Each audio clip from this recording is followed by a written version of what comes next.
Tukiangazia Uchina ni kwamba wataalamu wamesema hatua ya kupiga jeki ukulima zilizotajwa katika ripoti ya kila mwaka ya serikali ya China zitachochea wakulima kuongeza uzalishaji nafaka na pia kuhamasisha serikali za mitaa kuweka msukumo na kuwekeza zaidi katika sekta ya kilimo. Haya ni katika makala yetu ya Ifahamu China.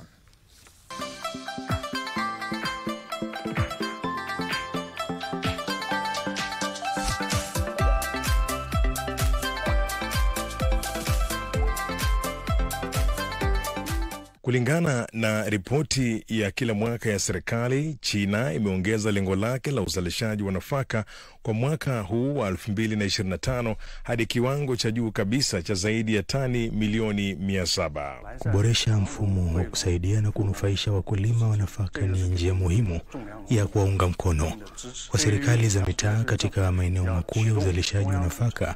Ni muhimu kuanzisha mfumo wa fidia wa kiserikali unaoratibiwa kati ya majimbo unaoongozwa na serikali kuu. Mfumo huu unatarajiwa kutekelezwa mwaka huu ili kuhakikisha kuwa wakulima wa nafaka na serikali za mitaa katika maeneo haya wananufaika kutokana na juhudi zao za kuzalisha nafaka kwa wingi. Hili ni kipaumbele. Ili kufanikisha lengo hilo, wataalamu wamesisitiza umuhimu wa kuimarisha matumizi ya teknolojia shirikishi katika sekta ya kilimo pamoja na kuboresha miundombinu na vifaa vya kilimo.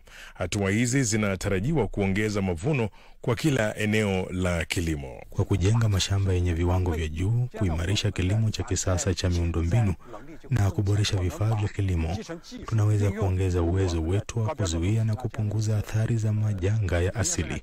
Njia muhimu ya kuongeza mavuno ni kutumia teknolojia shirikishi kwa ufanisi na kuboresha hali za kilimo, kama vile uzalishaji katika mashamba ya kisasa yenye viwango vya juu. Zaidi ya hayo, ripoti ya mwaka huu ya serikali pia imeainisha mipango ya kuimarisha utulivu wa bei za nafaka, jambo ambalo ni muhimu kwa wakulima na kuhakikisha kuwa bei za bidhaa kuu za kilimo zinabaki ndani ya kiwango kinachofaa.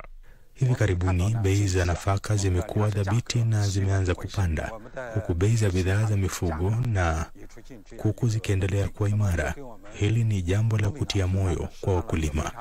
Kwa kudumisha bei zinazofaa, wakulima wanaweza kunufaika zaidi kutokana na kilimo cha nafaka na shughuli nyingine za uzalishaji wa kilimo.